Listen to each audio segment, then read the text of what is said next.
राजतन्त्रको बारेमा मैले केही खास भन्नु छैन। यो एउटा सडे गलेको पुरानो जन्मसिद्ध श्रेष्ठताको कुनै आधार नभएको यो पाखण्डी सिद्धान्त हो। यसलाई कुनै सचेत मान्छेले स्वीकार नै सक्दैन। नागरिक सर्वोच्चतालाई नस्वीकारेर एउटा व्यक्तिको सर्वोच्चता, परिवारको सर्वोच्चता स्वीकार्नु भनेको अज्ञानता हो या लोभपाप हो या कायरता हो। यसको अन्त्य भएको दरबार हत्याकाण्डबाट। दरबार हत्याकाण्ड भनेको सानो कुरा हो, विचार गर्नुहोस् त। सानो कुरा हो दरबार हत्याकाण्ड। त्यसपछि एउटा कुशको राजा स्थापना गरेको भन्छु मैले। त्यो असली राजै होइन। राजा मारियो, राजाको रानी मारिए, छोरा मारिए, युवराज मारिए। संविधानले कहाँ चाहिँ यताउता नभएको भाइ चाहिँ खोजेर ल्याएर बनाऊ भनेको छ? दरबार हत्याकाण्डको कहाँ परिकल्पना गरेको छ? अनि त्यस बाटोबाट आएको राजाले के गर्छ? जनताको अधिकार खोज्छ। एउटा कठपुतली आयोग बनाएर, अख्तियार बाँकी छोडेर कठपुतली आयोग बनाएर शेरबहादुर देउबा माथि मुद्दा चलाउँदै थियो त। अख्तियारले चलाएर नहुने। जे होस्, यो सबै 7 सालमा राजा फर्काएर दिल्ली गइसकेका थिए, उतै बस्न दिए भए भइहाल्थ्यो नि। राजा चाहिँ फर्काउँदैनौँ, अरू कुरामा सम्झौता गर्छौँ भने भए पनि हुन्थ्यो होला। खैर, त्यो त्यस बेलाको कुरा हो, अग्रजहरूको कुरा हो। अग्रजहरूले के गरे त्यसमा पनि नजाउँ, तर त्रुटि चाहिँ भयो। जसले गर्दा भोगेको भोगै गर्नु पर्यो 65 सालसम्म। 65 सालको पुनर्स्थापित संसदलाई धन्यवाद दिनुपर्छ। उसले निर्णय गरेर राजाका अधिकारहरू प्रधानमन्त्रीमा सिफ्ट गर्यो, नागरिक सर्वोच्चता कायम गर्न सुरु गर्यो, सामन्तवादलाई थान्कोमा राख्न सुरु गर्यो र पहिले पनि थान्कोमा बस्छ भन्दा नमानेको हुनाले अधिकारविहीन बनाएर राख्यो र विदाई गर्यो। कतिपयले यहाँ श्रीलङ्काको कुरा गर्छन्, बाङ्लादेश बनाइदिन्छु भनेर। बनाइदिएर हुने हो बाङ्लादेश? कसैले बनाउँदा हुन्छ होला, तर त्यसका निम्ति आधार तयार हुनुपर्छ। हामी यो सिस्टम ल्याउने, यो संविधान ल्याउने, यो डेमोक्रेसी ल्याउने, त्यसका लागि सेक्रिफाइस गर्ने मान्छेहरू अहिले छँदैछौँ। हामी त्यस्तो हुन दिँदैनौँ। ती मान्छेहरू संसदमा त्यस्ता मान्छेहरू छन् र संसद अवरुद्ध गरिराखेका छन्। उनीहरूलाई संसद चाहिएकै छैन त। उनीहरूलाई अर्कै सिस्टम चाहिएको छ। कसैलाई एनार्किजम, कसैलाई राजतन्त्र चाहिएको छ। संसद किन चाहियो? त्यस कारण उनीहरू संसद देख्न सुन्न मान्दैनन्। ती आएर भित्रै पसेर, बाहिरबाट मात्रै भत्काउने होइन कि भित्रै पसेर भत्काउने, भित्रै पसेर आगो बाल्ने सोचमा भएका मान्छेहरू पनि भएपछि अनि प्रणालीमा समस्या उत्पन्न हुँदैन। अहिले प्रणालीमा समस्या उत्पन्न भएको र सबै कुरामा त्यसको प्रतिछाप परेको कारण थियो। कसैले पनि मलाई औलो ठडाउन सक्छ हेरेर। अब रिस उठेर गाली गलौज गर्नु दुई बेग्लै कुरा हो। केही पनि नभएका ठाउँबाट हामी यहाँ एउटा सामन्ती राज्यबाट यहाँ आएका छौँ। राणा शासन अस्तिसम्म थियो। मैले देख्न पाइनँ, म राणा शासन सिद्धिएको अर्को साल जन्मिया। केही पनि नभएको अवस्था थियो नि त राणा शासन। सरकार शासक होइन भन्ने कुरा बुझ्नु पर्दछ। तर सरकार भनेको संविधान कार्यान्वयन र प्रणालीको रक्षा गर्ने, संविधानले भनेको प्रणालीको रक्षा गर्ने संयन्त्र पनि हो। सुशासनको, शान्ति सुव्यवस्थाको र त्यसको प्रत्याभूति गर्ने, त्यसको ग्यारेन्टी त सरकारले गर्नुपर्छ। त्यसको प्रत्याभूतिकर्ता पनि हो सरकार। त्यसकारण सरकारको नियन्त्रणकारी प्रवृत्ति हुँदै हुँदैन भनेपछि त एनार्किजम त मजाले मौलाउने हो। कोही पनि एनार्किस्ट भएन भने सरकारले कसैमाथि किन कानुनको कुरा गर्छ र? कसैलाई त कानुनको कुरा गर्नु परेको छैन। एनार्किस्ट भएर यहाँ निस्क्यो भने त बाहिर निकाल्नुपर्ने खण्ड पर्छ। सभा सञ्चालन गर्ने दायित्व हुन्छ। त्यस अन्तर्गत एनार्किस्ट तरिकाले चल्नेलाई त फेरि सभा बाहिर जानुहोस् तपाईँ प्लिज भन्नु पर्यो। होइन यहीँ मडारिन थाल्यो, अब त्यो भक्कुको रागो जस्तो मडारिएर चाहिँ उत्पाद गर्न थाल्यो भने त डोरीले बाँधेर निकाल्नु पर्ने। डोरीले नबाँधौँला, हाताँस मात्रै निकाल्नु पर्ने त हुन्छ, तानेर निकाल्नु पर्ने हुन्छ।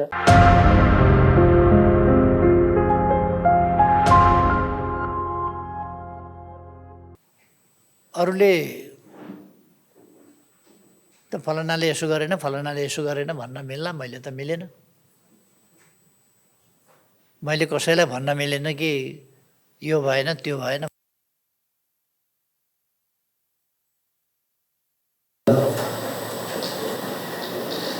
प्रणालीमा छैन भने प्रक्रियामा होला, अन्तरीय अन्तर्कुन्तरमा होला, अथवा प्रक्रियालाई पनि ठिक ढङ्गले कार्यान्वयन गर्ने प्रश्नमा होला। संविधानभन्दा बाहिर गएर गरिएका कामहरू होला। त्यो हामी न संविधानलाई दोष दिन सक्छौँ, न प्रणालीलाई दोष दिन सक्छौँ। त्यो प्रणाली अन्तर्गतका ऐँजेरूहरू हुन् तिनीहरू। एउटा रुखमा अर्कै जातको एउटा पलाउँछ, त्यसलाई ऐँजेरू भनिन्छ। अर्कै जात। एक ठाउँमा निर्वाचन भयो,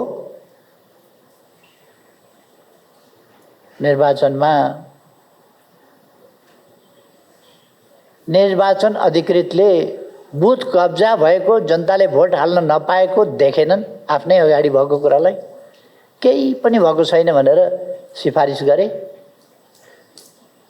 निर्वाचनपछि सरकार बन्यो। निर्वाचित मान्छेले निर्वाचित गराउने, धाँधली भएको नदेख्ने, आफूले धाँधली गर्ने, धाँधली भएको नदेख्ने मान्छेलाई न्यायाधीश नियुक्त गरे। यो प्रणालीको कुरो होइन। म प्रणालीलाई दोष दिइरहनुपर्छ भन्ने ठान्दिनँ। यो व्यक्तिगत मनोवृत्ति, प्रणालीले त्यसो भन्दैन, प्रक्रियाले पनि त्यसो भन्दैन। तर प्रणाली र प्रणाली कार्यान्वयन गर्ने प्रक्रिया अवलम्बन गरिरहँदा त्यसलाई पालना नगरेर उल्टो बाटो हिँडेको कुरा हो। यो त्यसलाई अस्वीकार गरेको कुरा हो। यो लोकतन्त्रलाई अस्वीकार गरेको कुरा हो। यो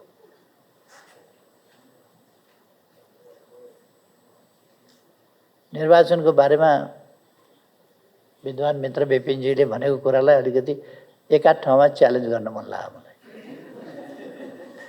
के च्यालेन्ज भने, म आफै चुनाव लडेर आएको छु। मेरो निर्वाचन, पहिलो निर्वाचन 48 सालमा 43,000 रुपियाँ हाम्रो साथीहरूले चन्दा उठाएका थिए निर्वाचनका लागि। 21,000 निर्वाचनमा खर्च भयो। बसको छतमा चढेर हिँड्दाखेरि साथीहरू खसे, 2 जनाको उपचार गर्दाखेरि 12,000 खर्च भयो र 10,000 रुपियाँ चुनावपछि बचत रह्यो पार्टीको कोषमा। त्यसो भएर यो कालो धनलाई ठिकठाक पार्ने समय निर्वाचन जस्तो कुरा पनि होइन। मेरो अनुभव छ। मैले त्यस चुनावमा, हाम्रो पार्टीको महासचिव माधव नेपाल हुनुहुन्थ्यो, उहाँले मलाई बाटा खर्च जानलाई 200 रुपियाँ दिनुभएको थियो। चुनावमा जाँदा 180 रुपियाँ बस भाडा, बिचमा खाना खानका लागि नाइट बसबाट जानुपर्ने, बिचमा खाना खानका लागि 20 रुपियाँ। एउटा साथी भेट्यो, उसले भन्यो तपाईँले तिर्नु पर्दैन, मै तिर्छु भनेर मेरो खानाको पनि सँगै खायौँ, उसैले तिर्यो, 20 रुपियाँ बच्यो। चुनाव सिद्धिएपछि 5-7 जना साथीहरू चुनाव सिद्धिएको 1-2 दिनपछि भेट भएको थियो। तपाईँले एक कप चिया पनि नखुवाइकन चुनाव सिद्ध्याउने, चुनावमा विजयी भएर जाने, यो त ज्यादती नै हो भने ती साथीहरूले। मैले भने मलाई पार्टीले दिएको 20 रुपियाँ मेरो खल्तीमा सुरक्षित छ। त्यसकारण 5-7 जनालाई चिया खान त पुग्छ। त्यस बेला 1 रुपियाँ कप थियो। 5-7 जनालाई चिया खान पुग्छ भनेर खाएका थियौँ। र यसरी पनि चुनाव लडिन्छ। विगत 2टा चुनावमा, 2टा आम निर्वाचनमा सर्वाधिक भोट ल्याएर नेपालमा जितेको सांसद मध्ये मै हुँ। मध्ये होइन कि सर्वाधिक भोट ल्याएर जितेको सांसद म हुँ। कुनै प्रकारको अनफेयर चिज नगरी, कतै बुथ कब्जा नगरी, कतै कसैलाई धम्की नदिई, कुनै अनुचित क्रियाकलाप नगरी, एकदम स्वच्छताका साथ जनताले भोट दिएर जितेको। न बल प्रयोग न धन प्रयोग। धन र बलको प्रयोग बिना लाइभ गइरहेछ, सञ्चार माध्यमहरूमा लाइभ गइरहेको छ। म भनिरहेको छु, कसैले असत्य प्रमाणित गर्न सक्छ भने अहिलेसम्मका कुनै निर्वाचनमा मैले कुनै बुथ कब्जा गरेँ भने कतै नियम उल्लङ्घन गरेर कुनै काम गरेँ भने कसैले पनि मलाई औलो ठडाउन सक्छ। हेरेर अब रिस उठेर गाली गलौज गर्नु दुई बेग्लै कुरा हो त्यो। त्यसकारण प्रश्न के हो भने हामी के गर्न चाहन्छौँ, कहाँ पुग्न चाहन्छौँ र त्यसका निम्ति हाम्रो कमिटमेन्ट हो कि होइन। जस्तो म एउटा सभ्य, सुसंस्कृत, विकसित, आधुनिक, सम्भ्रान्त समाजमा पुग्न चाहन्छु। त्यसका लागि के गर्नुपर्छ त्यो पहिले मैले गर्नुपर्छ। त्यसकारण प्रमुख निर्वाचन आयुक्तहरू हुनुहुन्छ, निर्वाचन आयुक्तहरू हुनुहुन्छ, थुप्रै प्रमुख निर्वाचन आयुक्तहरू हुनुहुन्छ, प्रमुख निर्वाचन आयुक्तहरू हुनुहुन्छ नि। यहाँ मेरो तर्फबाट कहिल्यै तपाईहरुसँग कुनै यो सहयोग चाहियो, यस्तो गरिदिनुस्, मेरो पक्षमा बोलिदिनुस्, भनिदिनुस्, गरिदिनुस् कहिले भनेको छ? तपाईहरु नै हो नि त। गन्नेका हातमा मौका परे हुन सक्छ फैसला, तर जब मतदाता उल्टिन्छ, जनता उल्टिन्छ, गन्नेको केही पनि लाग्दैन। र मैले कुनै मद्दत, म गृहमन्त्री 51-52 सालमा थिएँ, निर्वाचन घोषणा गरेको थियो म भएको सरकारले, र त्यति बेला मैले प्रहरीलाई दिएको, कर्मचारीलाई दिएको इन्स्ट्रक्सन र म गृहमन्त्री हुँदा पूर्व प्रमुख निर्वाचन आयुक्त भोजराज पोखरेलजी गृह सचिवमै हुनुहुन्थ्यो। त्यसबेला मेरा गृहमन्त्रीको हैसियतका क्रियाकलापको सम्बन्धमा जहिले पनि उहाँ बोल्न खुल्ला हुनुहुन्छ। मैले कसरी गृह मन्त्रालय चलाएको थिएँ, फेयरली चलाएको थिएन, इम्पार्सियल्ली चलाएको थिएन। र म भन्छु गभर्नमेन्ट भन्ने कुराको परिभाषा बदल्नु पर्दछ। गभर्नमेन्ट भन्ने चिजको परिभाषा बदल्नु पर्छ।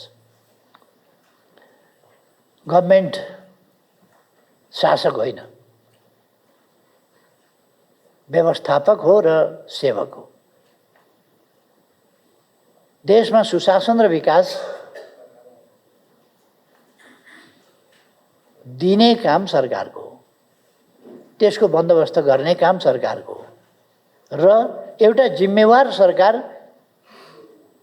जनताप्रति उत्तरदायी हुन्छ। उत्तरदायी मात्रै होइन, उत्तरदायी र जिम्मेवार। मैले जिम्मेवार शब्द नेपालीमा जुन छ त्यसको अङ्ग्रेजी भेट्टाएको छैन।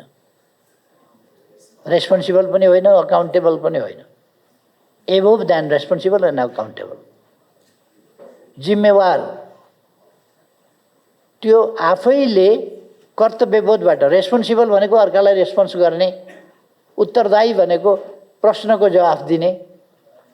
यो कानुनसँग सम्बन्धित हो, प्रणाली व्यवस्थासँग सम्बन्धित हो। त्योभन्दा माथि सत्य र निष्ठासँग सम्बन्धित कुरा चाहिँ जिम्मेवार हुन्छ जनताप्रति, देशप्रति। कर्तव्यबाट निर्देशित सरकार त्यस्तो हुनुपर्दछ।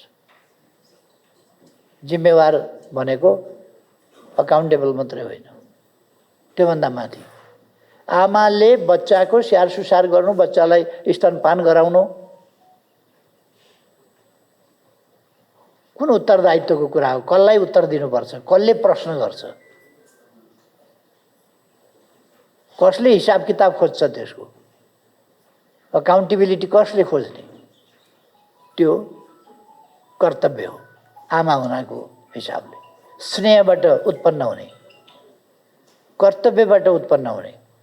त्यस्तै सरकारमा जो छ उनीहरूमा कर्तव्यबाट जिम्मेवारी बोध हुन पर्दछ र उनीहरूले देशप्रति, जनताप्रति जिम्मेवारी लिनु पर्दछ।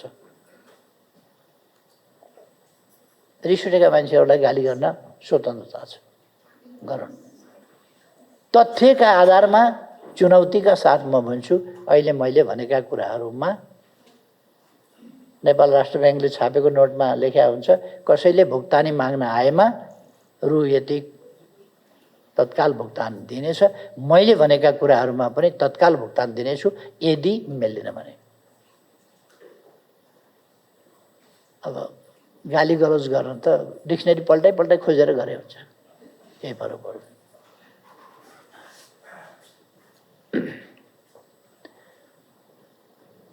पुस्तकको अन्तर्वस्तुमा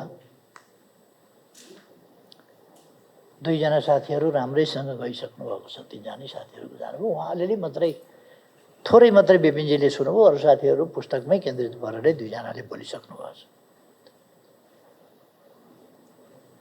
त्यसो भएर म अलिकति थोरै फरक ढङ्गले, यो पुस्तकसँगै सम्बन्धित कुरा हो, किन यो निर्वाचनसँग सम्बन्धित कुरा हो, यो व्यवस्थासँग प्रणालीसँग सम्बन्धित कुरा हो, निर्वाचन संविधानसँग, निर्वाचन व्यवस्थासँग,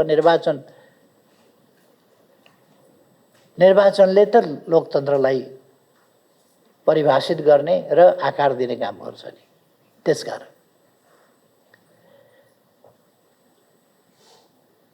मेरो विचारमा हामीले कसरी बुझ्नुपर्छ भन्ने ठान्छु भने मानव समाज जब समाजमा रूपान्तरित हुन थाल्यो, समाजमा रूपान्तरित हुन थालेपछि त्यसलाई कसरी व्यवस्थापन गर्ने, समाज त चल्नु पर्यो समाजका रूपमा भने समाज व्यवस्थापनको प्रश्न आयो। समाज व्यवस्थापनको प्रश्न आएपछि मानव जातिले राजनीति भन्ने कुरा त्यहाँ पहिले कमजोर, अलिक अमूर्त रूपमा, सानो मात्रामा, सानो ठाउँमा, आफ्नै झुन्डभित्र जसले समाजको आकार लिँदै थियो त्यहाँका थितिविधिहरू मार्फत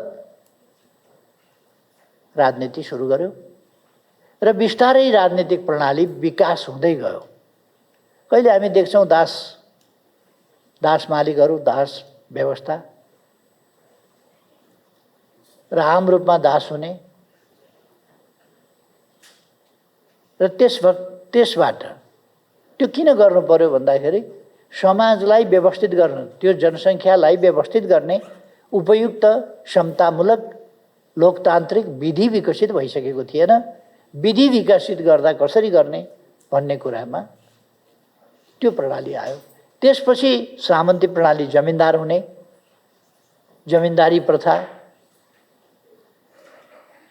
कतैको भाषामा त्यसलाई जागिर भन्थे, जागिर बापत जमिन दिने चलन थियो। राणा शासनसम्म पनि जागिरमा प्रसन्नताका साथ प्रसन्न हुने गरी काम गर्यो भनेदेखि बिर्ता दिने, के दिने, बक्सिस दिने, जमिन दिने, पैसाभन्दा जमिन दिने, उसको स्यालेरी बाहेक अरू चिजमा प्रसन्न हुँदाखेरि ल यो गरी खा भनेर जिम्मेदारी दिने चलन थियो। खास गरी पहाडतिर त्यत्रो ठुल्ठुलो जिम्मेदारी भएन, किन जमिन पनि त्यस्तो थिएन त्यसरी जिम्मेदारी दिने खालको। तराईतिर बढ्ता जिम्मेदारी भयो। जिम्मेदार दुई प्रकारका भए, एउटा सरकारबाट प्राप्त गरेको बक्सिसबाट प्राप्त बिर्ता वा जिम्मेदारी, अर्को जसलाई जिम्मा दिएछ जिम्मेवाल भनेर ती जिम्मेवालहरूले आफ्नै नाउँमा जमिन लेखाएर हजारौं बिघा लेखाए र जमिनदार भए। दुई प्रकारका जमिनदार भए। ठुलो ठुलो प्लटमा भएका जमिनहरू कसैले किनेका जमिन होइनन्, कि बक्सिस पाएका कि आफैले लेखाएका। पछिल्लो समय थोरै थोरै जमिन, अलिक सानो सानो मात्राका जमिनहरू चाहिँ मालसालमा गएर अलिअलि पैसा खुवाएर लेखाएका। अब अहिले बसोबास त गर्न पाउनु पर्यो, हामी पनि नागरिकै हौँ भनेर बलजफ्ती बसेका तिनीहरूलाई नागरिकता दिन पर्ने अवस्था सिर्जना भएको। केही जमिन केही मान्छेले किनेको। अब अहिले त पछिल्लो समय किन्ने भन्दा अर्को बाँकी उपाय भएन। यो बीचमा एकपल्ट रातो टालो गाड्ने, आफ्नो भयो भन्ने यो चलन पनि चलेको थियो। त्यो अझै पनि त्यो रातो टालो गाडेर अर्काको खेतमा, विद्यालयको खेतमा, क्याम्पसको खेतमा कुनै धार्मिक संस्थाको खेतमा एउटा छेस्कोमा रातो टालो गाडेर अधिकार जमाउने त्यो सधैँ थियो। रातो टालो गाडेपछि त्यो भूतप्रेतभन्दा बढी मान्छे कायल हुन्थे। हामीले के गर्छ, खरानीको यसो रेखिहालेपछि भूतप्रेत बाहिरै बस्छ नि, भित्र पस्दैन। त्यो उसले 4 किल्ला बाँध्छ, यहाँ बाँधु त्यहाँ बाँधु त्यहाँ बाँधु, 4 किल्ला बाँधु, आकाश बाँधु, पताल बाँधु, भूत कताड आउने। अब मान्छे सुरक्षित त्यहाँ गयो। रातो टालो त्यस्तै हो, 4वटा ठाउँमा 4पट्टि रातो टालो राखिदिएपछि कब्जा। यो पनि एउटा जमिन प्राप्तिको चल्यो। जस यो विभिन्न खालका सिस्टमहरू चले। सिस्टमको रूप लिन खोजे कसैले, लिन सकेनन्, कसैले सिस्टमको रूप लिए इतिहास क्रममा। यो के थियो भन्दा समाजलाई व्यवस्थित गर्ने क्रममा चल्दै आएका, विकसित हुँदै आएका कुराहरू हुन् यिनीहरू। यसको सार तत्त्व भनेको पोलिटिक्स, जसभित्र केन्द्रमा राज्य उत्पन्न भयो। राज्य पोलिटिक्सले राज्य जसले सक्छ त्यसले राज्य चलाउने कुरा भयो। इन्टरनेसनल्ली पनि सेकेन्ड वर्ल्ड वार भन्दा अगाडि अथवा लिग अफ नेसन्स र संयुक्त राष्ट्रसङ्घ बन्नभन्दा अगाडि त जसको लाठी त्यसको भैँसी दुनियाँमा पनि चलेकै हो नि, चलेकै हो। अहिले फेरि त्यही युग फर्किन खोजिएको छ। दोस्रो विश्वयुद्धभन्दा अगाडिको इन्टरनेसनल अर्डर, ग्लोबल अर्डर भन्ने कुराहरू केही नहुने। त्यो देश मलाई चाहियो, त्यहाँका मान्छे वहाँ लगेर सिफ्ट गरिदिन्छु, त्यो ठाउँ खाली गरिदिनु, फलानु देश खाली गरिदिनु। अब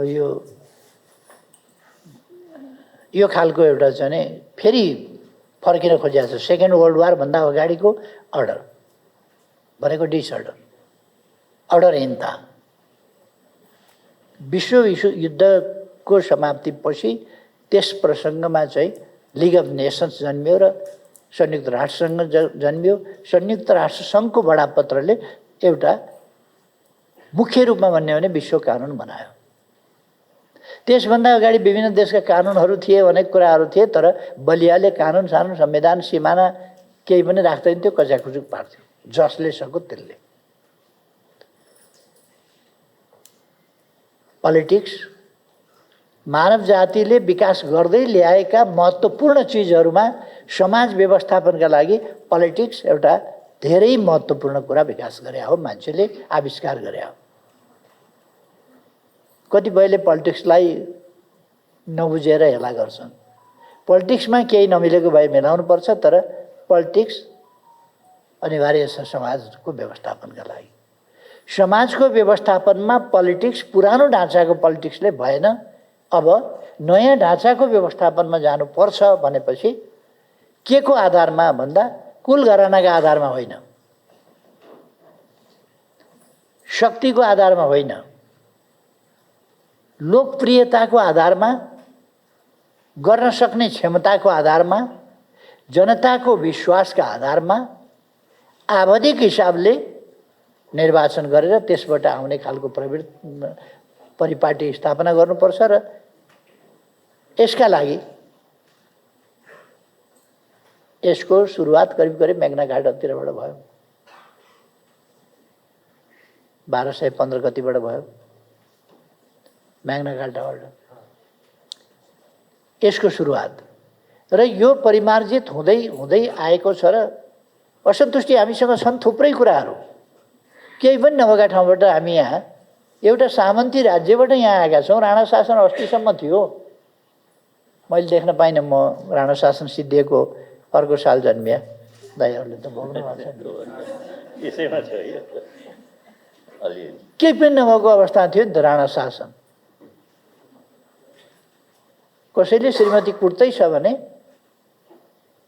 श्रीमतीले राणाकी दुहाई श्रीतिनकी दुहाई भनेपछि कुट्न ठ्याक्कै रोक्नु पर्थ्यो। यदि श्रीतिनको दुहाई भनिसकेपछि पनि कुट्यो भने श्रीमती कुटेको कुनै ठुलो कुरा होइन, कुट्न पाइन्छ। तर राणा श्रीतिनकी दुहाई भनिसकेपछि पनि कुट्यो किन? श्रीतिनको दुहाई भनेपछि कुट्ने आँट आयो कसरी? सजाय हुन्थ्यो त्यस कुरामा। श्रीमती कुटे कहाँ सजाय हुँदैन थियो। श्रीमतीले आत्तिएर मर्ने आँटेपछि अब के गर्ने भन्दाखेरि श्री 3 की दुहाई भनेपछि श्री 3 सम्झिएर बचाऊ भनेर मलाई श्री 3 बचाऊ भनिसकेपछि फेरि कुट्ने को हो? त्यो थियो नि त। अथवा दुहाईले चलेको। श्री 3 कहाँ छ? दुहाईले त्यहाँ शासन गर्थ्यो। संविधान कानुन थिएन। त्यो 4 सालबाट नेपालमा संविधानको सुरुवात भयो। त्यसभन्दा अगाडि थिएन। र नेपालमा पोलिटिकल पार्टीहरू सुरुवात भए र सामाजिक व्यवस्थापनको सन्दर्भमा पोलिटिक्स र पोलिटिकल पार्टी मानव जातिले आविष्कार गरेको, व्यवस्थापन गर्न खोजेको, त्यसलाई प्रयोग गर्न खोजेको र प्रयोग गर्दै अगाडि आएको विभिन्न प्रकारका कमी कमजोरीहरूका साथ पनि यसका कमी कमजोरीको काफी, डेमोक्रेसीका विकनेसको काफी पञ्चायत कालमा मात्रै होइन, अघि पछि पनि चर्चा हुन्छ। पञ्चायत कालमा त डेमोक्रेसीका विकनेसै विकनेस हामीले पढ्नु पर्थ्यो। हामीलाई पढाउँदाखेरि विकनेस मात्रै पढाइन्थ्यो। पञ्चायतका राम्रा पक्ष, निर्दलीयताको के छ आदि इत्यादि भन्ने कुरा पढाइन्थ्यो र डेमोक्रेसीका के खराबी छन् भनेर पढाइन्थ्यो। जनमत संग्रह गराउँदाखेरि पनि राजा वीरेन्द्रको घोषणामा सुधारिएको पञ्चायत कि बहुदलीय व्यवस्था, बहुदलीय प्रजातन्त्र होइन, सुधारिएको पञ्चायत कि बहुदलीय व्यवस्था, त्यसमा जनमत संग्रह भएको थियो। घोषणा त्यसरी भएको थियो। त्यो कालखण्डबाट हामी आयौँ र 48 सालपछि 46 सालको आन्दोलनले एउटा खास परिवर्तन ल्यायो। नेपालमा हामीले के गल्ती गर्यौँ भने दिल्ली सम्झौताको सबभन्दा ठुलो गल्ती अरू जेसुकै होस्, फेरि राजा चाहिँ थोत्रे ढोकामा बोकेर ल्याएर फेरि थपना गर्नु। त्यसै कारण 17 साल आयो। त्यसै कारण 15 सालको संविधान धारा 55, धारा 56 सहितको संविधान आयो। 55-56 भनेको संविधानको काल पनि त्यही थियो। त्यो नाभिमै थियो काल, संविधानमै थियो व्यवस्थाको काल। र राजा निरङ्कुश हुने बाटो धारा 55मा थियो। त्यो धारा चाहिँ धारा 56ले के लेख्छ भन्दाखेरि जुन यस संविधानको जुनसुकै धारामा अन्यत्र जेसुकै कुरा लेखिएको भए तापनि श्री 5 महाराजबाट संविधानको धारा 55 संशोधन, प्रति संहरण अथवा खारिज गर्न सकिबक्छ नै छैन। कस्तो बाध्य छ राजालाई हेर्नुहोस् त। 55मा के छ जसलाई राजाले पनि खारिज गर्न सक्दैन, श्री 5ले मनपरी गर्न पाउनुहुन्छ। जे मन लाग्यो त्यही गर्न पाउनुहुन्छ। संविधान खारिज गर्न पाउनुहुन्छ। संहरण, प्रति संहरण, अपहरण, हत्या, संविधानको घाँटी रेड्छ कि च्याएर मार्छ कि राजा खुसी, प्रणाली खाइदिन्छ कि संसद खाइदिन्छ कि मन्त्री परिषद खाइदिन्छ कि प्रधानमन्त्रीलाई लगेर कोच्छ कि जेलमा, निर्वाचित प्रधानमन्त्रीलाई 2/3 ल्याउने प्रधानमन्त्रीलाई कोच्छ कि मन परि गर्न पाउने 55 धारामा लेखेको छ। 56ले भन्छ यस संविधानको जुनसुकै धारामा अन्यत्र जेसुकै लेखिएको भए तापनि धारा 55 चाहिँ श्री 5 महाराजबाट पनि चलाउन सकिबक्छ। त्यो चाहिँ के पनि गर्न सकिबक्छ। हेर्नुहोस् त श्री 5लाई बाँधेको कसरी बाँधेको छ। त्यस्तो संविधान, त्यस्तोमा कम्प्रोमाइज गर्नुपर्ने स्थिति, त्यसमा भएको कम्प्रोमाइज 17 साल हो त्यसको प्रकटीकरण। त्यही कुरा सम्झिएर 46 सालपछि राजतन्त्रको बारेमा मैले केही खास भन्नु छैन। यो एउटा सडे गलेको पुरानो जन्मसिद्ध श्रेष्ठताको कुनै आधार नभएको यो पाखण्डी सिद्धान्त हो। यसलाई कुनै सचेत मान्छेले स्वीकार नै सक्दैन।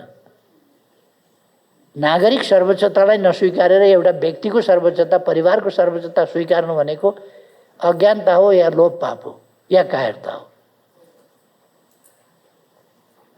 अरू देशको कुरा मैले गरे होइन। अरू देशमा आफू गरून् जे गर्छन्। हाम्रो देशको सन्दर्भमा यो जनताले त्यसै रूपमा लिएर फ्याँकिसकेका कुरा हो। फ्याँक्नै पर्थ्यो। राजतन्त्र कस्तो भन्ने कुरा यो प्राप्ति गर्दैखेरि तरबारबाट प्राप्त गरेको। दौडिने घलेहरूलाई अगाडि नै गएर बसिराखेर छपछप्ती काटेर अगाडि आगा जतिलाई काटेर अनिखेरि केही हात पर्तिरबाट गुर्र कुदेर गएर म पो पहिले आएँ भनेर ठ्याक्क गद्दीमा बस्ने, त्यो छलछाम, त्यो षड्यन्त्र, त्यो हत्याकाण्डबाट सुरु भएको। त्यहाँबाट यसको अन्त्य भएको दरबार हत्याकाण्डबाट। दरबार हत्याकाण्ड भनेको सानो कुरा हो, विचार गर्नुहोस् त। सानो कुरा हो दरबार हत्याकाण्ड। त्यसपछि एउटा कुशको राजा स्थापना गरेको भन्छु मैले। त्यो असली राजै होइन। राजा मारियो, राजाको रानी मारिए, छोरा मारिए, युवराज मारिए। संविधानले कहाँ चाहिँ यताउता नभएको भाइ चाहिँ खोजेर ल्याएर बनाऊ भनेको छ। दरबार हत्याकाण्डको कहाँ परिकल्पना गरेको छ। अनि त्यसबाटबाट आएको राजाले के गर्छ, जनताका अधिकार खोज्छ। एउटा कठपुतली आयोग बनाएर, अख्तियार बाँकी छोडेर कठपुतली आयोग बनाएर शेरबहादुर देउबा माथि मुद्दा चलाउँदै थियो त। अख्तियारले चलाएर नहुने। जे होस्, यो सबै 7 सालमा राजा फर्काएर दिल्ली गइसकेका थिए, उतै बस्न दिए भइहाल्थ्यो नि। राजा चाहिँ फर्काउँदैनौँ, अरू कुरामा सम्झौता गर्छौँ भने भए पनि हुन्थ्यो होला। खैर त्यो त्यस बेलाको कुरा हो, अग्रजहरूको कुरा हो। अग्रजहरूले के गरे त्यसमा पनि नजाउँ, तर त्रुटि चाहिँ भयो। जसले गर्दा भोगेको भोगै गर्नु पर्यो 65 सालसम्म। 65 सालको पुनर्स्थापित संसदलाई धन्यवाद दिनुपर्छ। उसले निर्णय गरेर राजाका अधिकारहरू प्रधानमन्त्रीमा सिफ्ट गर्यो, नागरिक सर्वोच्चता कायम गर्न सुरु गर्यो, सामन्तवादलाई थान्कोमा राख्न सुरु गर्यो र पहिले पनि थान्कोमा बस भन्दा नमानेको हुनाले अधिकारविहीन बनाएर राख्यो र विदाई गर्यो। संविधान सभाले विदाई गर्यो। संविधान सभालाई धन्यवाद। अब यो प्रणाली मासिँदै यो त मासिएकै थियो त। 63 साल चैत्र 11 गतेसम्म त हामी त निरङ्कुश राजतन्त्रका बुटमुनि थियौँ त। फेरि दलको कुनै अर्थ नहुने, अस्तित्व नहुने त्यो ठाउँमा पुगेकै थियौँ त। त्यसकारण फेरि फर्किन खोजेको। उहिले 7 सालसम्म द्वैध शासन थियो, त्यसपछि एउटा निर्मम राणा शासन सिद्धियो भने अर्को शासनको, षड्यन्त्रकारी शासनको फेरि निरन्तरता रह्यो। त्यो षड्यन्त्रकारी शासनको अन्त्य 65 साल जेठ 15 गते पहिलो संविधान सभाको पहिलो बैठकले त्यसको अन्त्य गर्यो। यो प्रणालीहरूको यसरी विकास हुँदै आएको छ र अब नेपालमा संविधान सभा मार्फत अत्यन्त बिटर अनुभव हो हाम्रो। एउटा संविधान सभा असफल भएपछि फेरि अर्को संविधान सभाबाट हामीले ऐन बनायौँ, संविधान बनायौँ र अब अर्को परिपाटी, एउटा गणतन्त्रात्मक परिपाटी ठिक भयो, सुरु भयो। कुनै पनि प्रणाली सुरुमै पर्फेक्ट अहिले यस्तो 16 घण्टा उडेर यहाँबाट वहाँ पुग्छ, ब्याङ्ककबाट वहाँ पुग्छ, सियोलबाट वहाँ पुग्छ, अमेरिकाको न्युयोर्क, वासिङटन पुग्छ। 15-16 घण्टा उड्छन् प्लेनहरू आरामसँग, 300-400 मान्छे बोकेर, तिनका लगेज ब्यागेज सब बोकेर ढुक्कसँगले आकाशमा। मान्छे यति विश्वास गर्छन् कि मस्त निदाइरहेको हुन्छ, गुरुर निदाएको हुन्छ आकाशमा। 16 घण्टा उड्दाखेरि निदाइरहेको हुन्छ। त्यति ढुक्कको यात्रा छ। अनि 1903 मा प्लेन बनाउन सुरु गर्दाखेरि त्यस्तै ढुक्कको यात्रा, त्यस्तै परिपक्व प्लेन थिए र सुरुमा। पहिलो विश्वयुद्धमा त प्लेनको त साह्रै अभाव थियो नि त। दोस्रो विश्वमा आइपुग्दा अलिक B-52 जस्ता बने, कमसेकम जापान लगेर बम खसाउन सक्नेसम्म भए। अब अहिले आइपुग्दाखेरि त कहाँ कहाँ हामी अर्बिटभरि पृथ्वीको वरिपरि सेटेलाइटले अब त तराईतिरका सघन बजारहरू हुन्छ नि, त्यहाँ मान्छे ठोकिए जस्तै सेटेलाइट ठोकिएलान् भनेर त्यस्तो स्थिति भइसक्यो। सेटेलाइट। त्यो जमानामा हामी छौँ। त्यसकारण कुनै पनि चिज सुरु हुँदाखेरि, गणतन्त्रात्मक प्रणाली सुरु हुँदाखेरि अहिले केही विकृतिहरू फेरि पनि कायम छन्, तर यिनलाई हटाउनुपर्छ र राम्रो परिपाटी ल्याउनुपर्छ। यस पुस्तकले राम्रो परिपाटीतर्फका हाम्रो यात्रा र प्रयासहरूलाई बल दिनका लागि कुन कुन समयमा कस्तो थियो, कस्तो कहिले कहिले निर्वाचन भए, कसरी निर्वाचन भए, कस्ता निर्वाचन भए आदि कुराहरूको नालीबेली, त्यसले जनअभिमत कस्तो ल्याए भन्ने कुरा र निसन्देह मानव जातिले समाज व्यवस्थापनको सन्दर्भमा अनुसन्धान गरेका, खोज गरेका सबभन्दा महत्त्वपूर्ण दुईटा कुरा, एउटा पोलिटिक्स, अर्को पोलिटिकल पार्टिज। मतभेदलाई हामीले अनौठो मान्नै हुन्न। मतभेद सामान्य कुरा हो। मतभेद कसरी प्रकट हुन्छ, कुन सीमामा प्रकट हुन्छ, कुन विधिबाट प्रकट हुन्छ, कुन हदसम्म प्रकट हुन्छ, मुख्य कुरा त्यो। डेमोक्रेसीले आफ्ना मतभेद प्रकट गर्ने सीमाहरू, मतभेद खेल्ने सीमाहरू तोकेका छ। मतभेद स्वीकार्ने र मतभेद प्रकट हुन दिने र ती खेल्न दिने सीमाहरू तोकेको व्यवस्था डेमोक्रेसी हो। त्यसलाई नमान्ने एनार्किजम हो। त्यसबाट पछाडि फर्किन खोज्ने, त्यो पश्चगामी, प्रतिगामी, उल्टो बाटो हिँड्न खोज्नेहरू भयो। अहिले पनि नेपालमा पश्चगामी तत्त्वहरू, उल्टो बाटो हिँड्न खोज्नेहरू, इतिहासको पाङ्ग्रा फेरि पछाडि फर्काउन खोज्नेहरू र डेमोक्रेसी भित्रका अथवा मतभेद नसहने या मतभेद सहने नाउँमा फेरि मतभेदका नाउँमा सामाजिक स्थिति, मूल्य, मान्यता, मर्यादा ती केही मान्न नपर्ने एउटा झुट बेइमानीको प्रचार गर्नुपर्ने, यस्ता कुराहरू चाहिँ नै फैलिएका छन्। त्यसकारण यी कुराहरूलाई हामीले पहिलो कुरा जनचेतना मार्फत यस्ता कुराहरूलाई चाहिँ संयम पार्नुपर्दछ। जनचेतना मार्फत रिप्लेस गर्नुपर्छ, विस्थापित गर्नुपर्छ यस्ता कुराहरूलाई। र जबसम्म संविधान र कानुनको दायरामा बस्छ त्यसप्रति पूर्ण रूपमा सहिष्णु हुनुपर्दछ। सरकार शासक होइन भन्ने कुरा बुझ्नुपर्दछ। तर सरकार भनेको संविधान कार्यान्वयन र प्रणालीको रक्षा गर्ने, संविधानले भनेको प्रणालीको रक्षा गर्ने संयन्त्र पनि हो। सुशासनको, शान्ति सुव्यवस्थाको र त्यसको प्रत्याभूति गर्ने, त्यसको ग्यारेन्टी त सरकारले गर्नुपर्छ। त्यसको प्रत्याभूतिकर्ता पनि हो सरकार। त्यसकारण सरकारको नियन्त्रणकारी प्रवृत्ति हुँदैन भनेपछि त एनार्किजम त मजाले मौलाउने हो। कोही पनि एनार्किस्ट भएन भने सरकारले कसैमाथि किन कानुनको कुरा गर्छ र? कसैलाई त कानुनको कुरा गर्नु परेको छैन। अब कोही एनार्किस्ट भयो भने जहाँ पनि त रुल हुन्छ नि त, थिति हुन्छ नि त।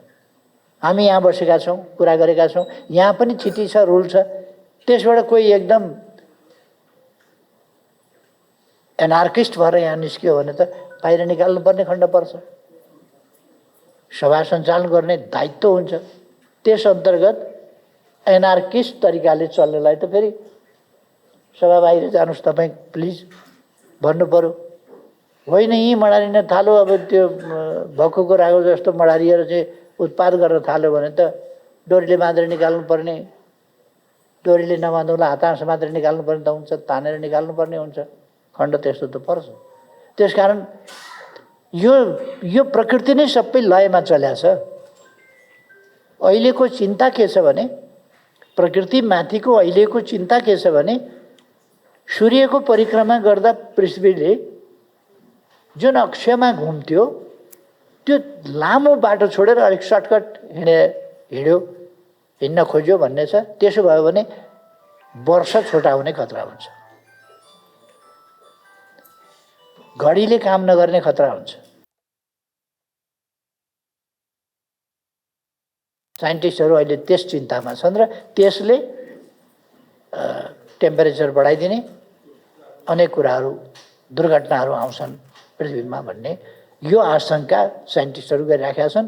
यो प्राकृतिक हिसाबले जलवायुमा जुन परिवर्तन या ग्लोबल वार्मिङको कुरो छ, यो मानव निर्मित वा मानवको असावधानले वा मानवको लालचले मात्रै, अर्थात् पृथ्वीले वहन गर्न सक्ने भन्दा बढी क्षमता उसबाट हामीले दोहन गऱ्यौँ कि भन्ने कुराले मात्रै होइन कि भन्ने कुरा पनि साइन्टिस्टहरूको छ। मैले यो के भन्न खोजेको भने, यो सबै कुरा, ब्रह्माण्डदेखि सबै कुरा लयमा चलेको छ। ग्यालेक्सीहरू लयमा चलेका छन्। ग्यालेक्सीभित्रका नक्षत्रहरू तिनीहरू पनि लयमा चलेका छन्। लय बिग्रियो भने प्रलय हुन्छ। त्यसकारण समाजमा प्रलय किन हुन्छ भन्दाखेरि, सामाजिक प्रलय, लय बिग्रियो, सामाजिक लय बिग्रियो भने कतिपयले यहाँ श्रीलङ्काका कुरा गर्छन्, बाङ्लादेश बनाइदिन्छु भनेर। बनाइदिएर हुने हो बाङ्लादेश, कसैले बनाउँदा हुन्छ होला, तर त्यसका निम्ति आधार तयार हुनुपर्छ। हामी यो सिस्टम ल्याउने, यो संविधान ल्याउने, यो डेमोक्रेसी ल्याउने, त्यसका लागि सेक्रिफाइस गर्ने मान्छेहरू अहिले छँदैछौँ। हामी त्यस्तो हुन दिँदैनौँ। त्यसकारण अहिले कुनै सम्भावना श्रीलङ्का, बाङ्लादेश आदिको छैन। हामी नरममा अत्यन्त नरम र डेमोक्रेसीका लागि त हामीले फेरि टफ पनि हुनुपर्छ। प्रणाली बचाउनका लागि टफ पनि हुनुपर्छ। अहिले यहाँहरूले देखिराख्नु भएको छ, जो मान्छे संविधान मान्दैन, जो मान्छे प्रणाली मान्दैन, लोकतन्त्र मान्दैन, ती मान्छेहरू संसदमा त्यस्ता मान्छेहरू छन् र संसद अवरुद्ध गरिराखेका छन्। उनीहरूलाई संसद चाहिएकै छैन त, उनीहरूलाई अर्कै सिस्टम चाहिएको छ। कसैलाई एनार्किजम, कसैलाई राजतन्त्र चाहिएको छ, संसद किन चाहियो?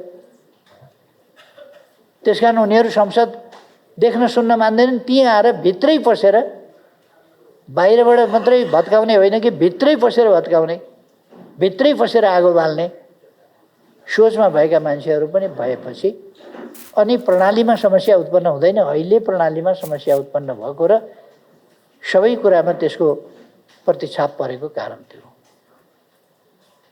एनार्किस्टले बुथ कब्जा गर्दैन के गर्दैन, यसको अर्थ म यो भन्दिनँ कि पुराना पार्टीहरूमा त्यस्ता विकनेस छैनन्, त्यो म भन्दिनँ। पुराना पार्टीहरूमा पनि त्यस्ता विकनेस छन्। ती विकनेसहरूलाई पुराना पार्टीहरूले पनि हटाउनु पर्दछ र नयाँ शक्तिहरूलाई संविधान र कानुनभित्र बसेर प्रशस्त आफ्ना भनाइहरू राख्न, अभिव्यक्ति दिन, अधिकारको प्रयोग गर्न सबै स्वतन्त्र छ भन्ने कुरा हामीले बताउनुपर्छ। त्यसकारण पोलिटिक्स र पोलिटिकल पार्टीले डेमोक्रेसी र डेमोक्रेटिक सिस्टम र यसको फङ्सनिङ सुरु गरे। त्यसको एउटा महत्त्वपूर्ण कुरा हो इलेक्सन। डेमोक्रेसी इलेक्सनबाट आउँछ, जुनको सम्बन्धमा चाहिँ प्रमुख निर्वाचन आयुक्त श्री प्रसाद श्रेष्ठज्यूले यत्रो पुस्तक लेख्नुभएको छ, यति धेरै च्याप्टरमा पुस्तकहरू लेख्नुभएको छ। र यो यिनै कुराहरूलाई सिस्टमेटाइज गर्नुपर्छ है। यी यस्ता एक्सपिरियन्स छन्, यी एक्सपिरियन्समा आधारित भएर बेटरमा जाने हो, अगाडिभन्दा बेटरमा जाने हो। पुराना पोलिटिकल पार्टीहरूले लिडिङ रोल लिनुपर्छ भनेको गभर्मेन्टको टुप्पोमा बसेर लिडिङ रोल हुँदैन। In practice, in character, in behaviour, in manner, सबै कुरामा लिडिङ रोल लिनुपर्दछ।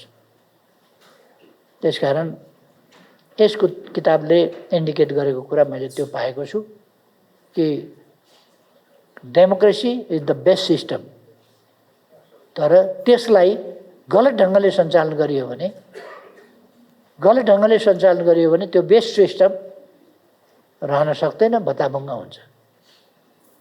फेरि जाने त कहाँ भन्दा एक जेनेरेसनले दुःख पाउँछ, फेरि फर्केर आउनु त त्यही हो।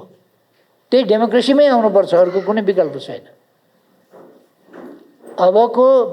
अबको आजको र अब बाँकी भविष्यको मानव जातिले दमनकारी, अधिनायकवादी, तानाशाही शासन स्वीकार्दैन। केही हामी अलिकति बहकिएर पनि कुरा गर्छौँ कहिले। मुख्य कुरा हो यो इन्क्लुसिभनेस आदि इत्यादि हामीले टेम्पोरेरी व्यवस्था गर्यौँ। जबसम्म इम्पावर गर्दैनौँ, मैले कोस्टारिका हेरेको छु, हाम्रो डेलिगेसनमा 2-3 जना महिलाहरू हुनुहुन्थ्यो। वार्ता गर्दाखेरि उहाँहरूकोमा 10 जना वार्तामा बस्नुभएको थियो, हामी पनि 10 जना बसेका थियौँ। 10 जनामा हाम्रो 2-3 जना थियो, उहाँहरूको 8 जना महिला थियो, 2 जना मात्रै पुरुष थियो। त्यो संविधानमा इन्क्लुसिभ राखेर होइन, इन्क्लुसिभले 8 जना महिला पुर्याउँछ र? इन्क्लुसिभले 8 जना पुर्याउँदैन, धेरै भएदेखि 5 जना पुर्याउँथ्यो। क्यापेसिटी बिल्डिङ गर्यो भनेदेखि 8 जना पुग्दो रहेछ। स्केन्डिनेभियन देशहरूमा बेग्लै परिपाटी छ, इम्पावर गरेका छन् उनीहरूले। त्यसकारण महिलाहरूको प्रतिशत मोर देन 50% छ।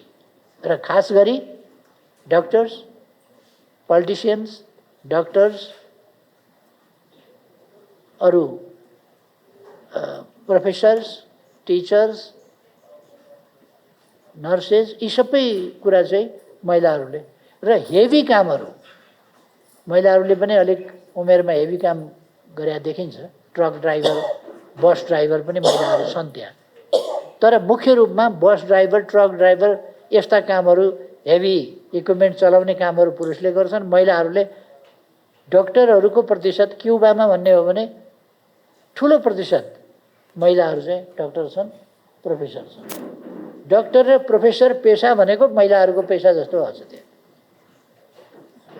त्यो कुनै इन्क्लुसिभ गरेर त डाक्टर हुँदैन। इन्क्लुसिभबाट डाक्टर हुन्छ र? समावेशिताबाट डाक्टर हुन्छ र? इन्जिनियर हुन्छ समावेशिताबाट? त्यसकारण यो समावेशिता भनेको पोलिटिकल पदमा पुग्नका लागि मात्रै हो, कुनै कामको कुरा होइन यो। डाक्टर इन्जिनियर भए, पढे, म्यानेजमेन्ट पढे, राम्रोसँग सोसल म्यानेजमेन्ट कसरी, डेभलपमेन्ट कसरी आदि कुराहरू पढे भने, राम्ररी एक्सपिरियन्स गरे भने महिलाहरू आफै अगाडि सरिहाल्छन्, आफै त्यहाँ पुगिहाल्छन्। त्यसकारण एजुकेसन, स्किल र क्यापेसिटी बिल्डिङ, सोसलाइजेसन मुख्य कुरा, दिगो कुरा भनेको त्यो हो। मानव जातिमा there should not be any type of discrimination.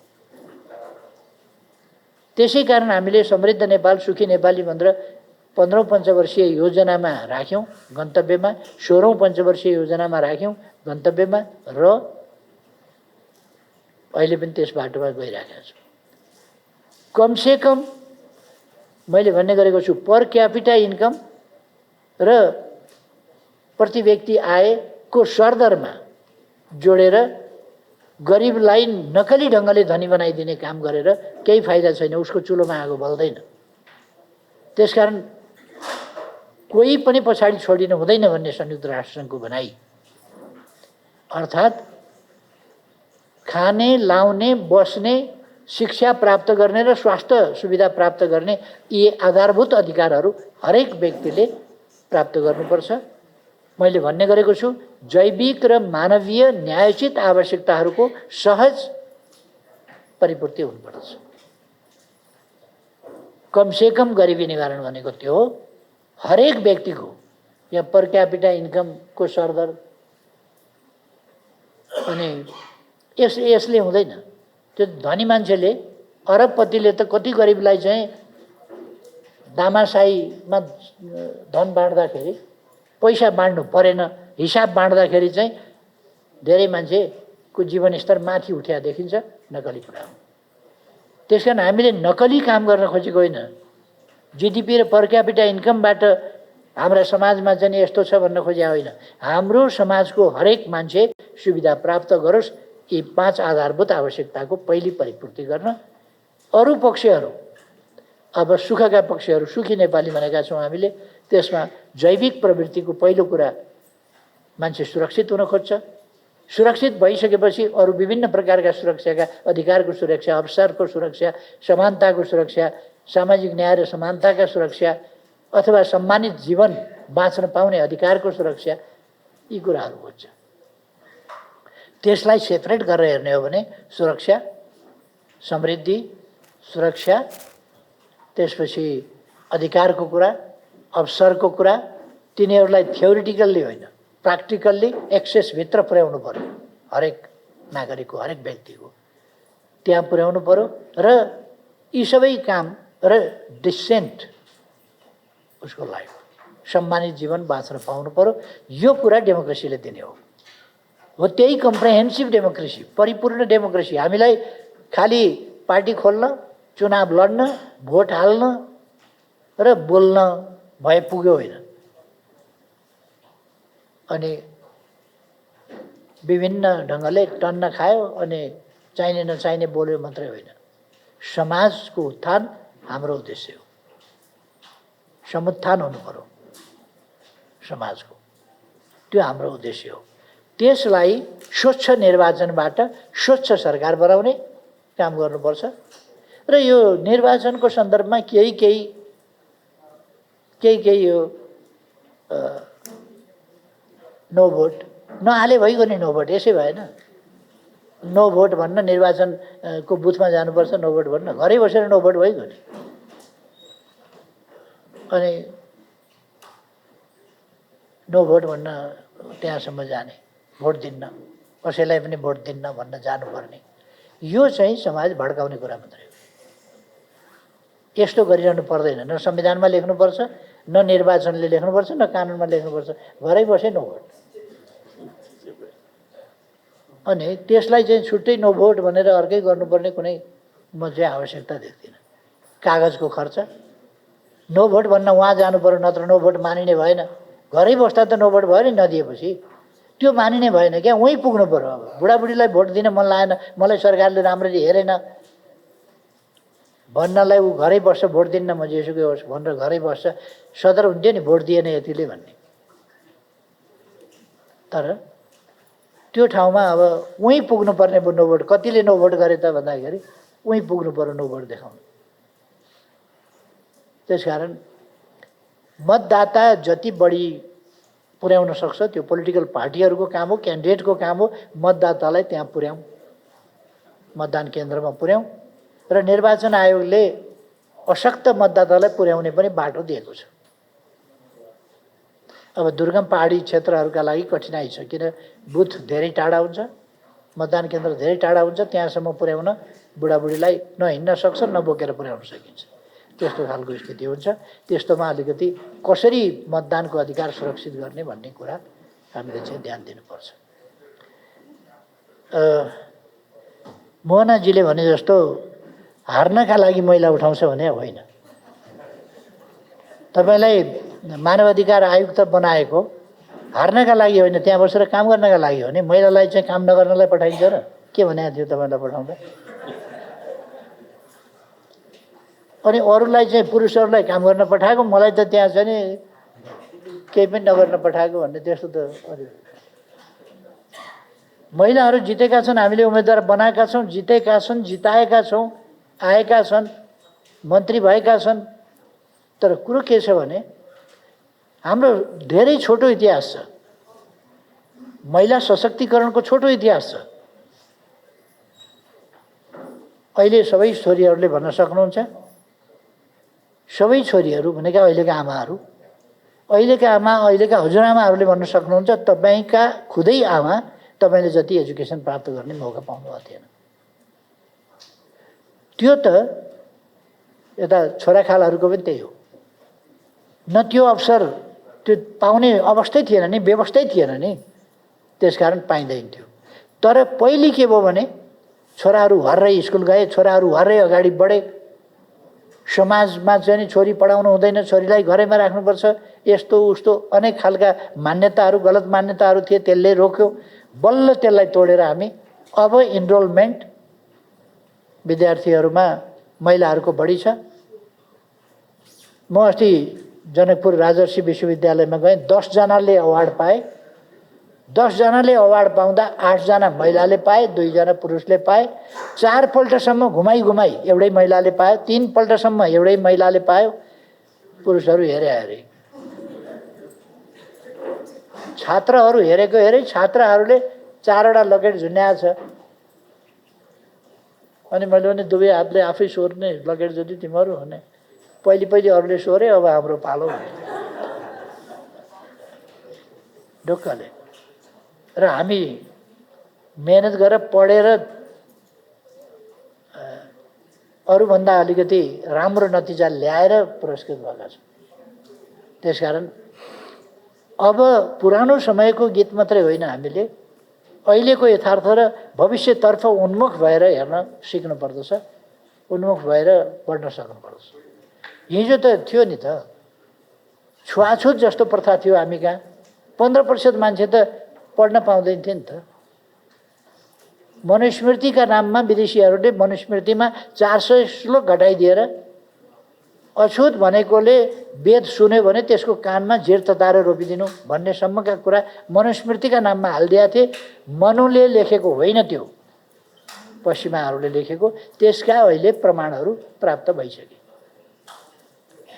त्यसकारण हाम्रो संस्कृतिलाई विकृत देखाउन, हाम्रा संस्कारहरूलाई विकृत देखाउनका लागि र विकृति फैलाउनका लागि त्यस्तो भएको थियो। अब हामीले आफैले सजगताका साथ समतामूलक, न्यायोचित उत्पादकत्व वृद्धि मात्रै होइन, वितरणमा न्यायचितता, त्यो कुरा हरेक ठाउँमा वितरणमा न्यायचितता भनेको अधिकारको वितरणमा, अवसरको वितरणमा, सबै चिजमा न्यायचित वितरण वा समान वितरणको परिपाटी अगाडि बढाउनुपर्छ। र हतारमा,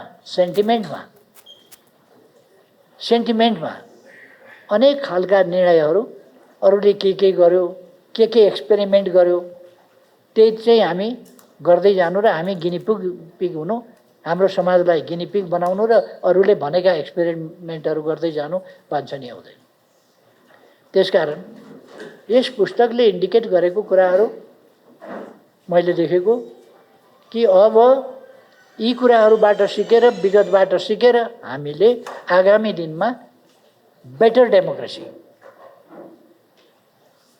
जनताका लागि डेमोक्रेसी, विकासका लागि डेमोक्रेसी, सुशासनको पर्यायवाची हो। डेमोक्रेसी भनेकै सुशासन हो।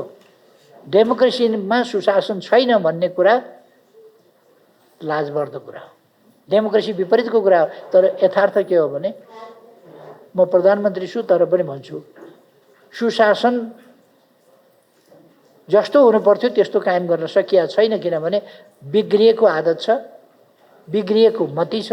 त्यो मतिदेखि, शिक्षादेखि, आचरणदेखि, अभ्यासदेखि सच्याएर ल्याउनु पर्नेछ। यो सजिलो कुरा होइन, इट टेक्स टाइम। तर गर्न नसकिने कुरा होइन, हामी गर्न सक्छौँ। त्यही कमिटमेन्टका साथ अहिले हामी हिँडेका छौँ। त्यसकारण निर्वाचन आयोगमाथि सरकारको कुनै प्रकारको इन्टरफेरेन्स छैन, हुँदैन।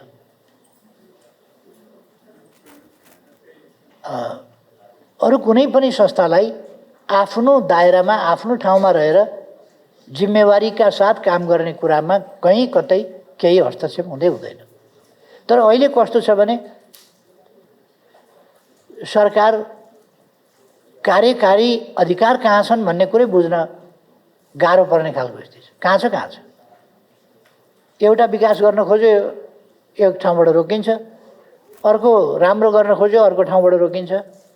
काम नगर्ने कर्मचारीलाई काम लगाउन खोज्यो, त्यसलाई काम नगरी बसेर खान दिनु भन्ने आदेश आउँछ।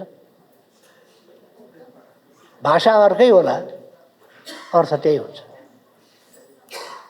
त्यसो भएर यो शक्ति पृथकीकरणको सिद्धान्त आफ्नो खालको शक्ति निर्वाचन आयोगले पनि लिएको छ। यद्यपि 3वटा अङ्ग शक्ति पृथकीकरणका 3टा अङ्ग व्यवस्थापिका, कार्यपालिका र न्यायपालिका भनिन्छ।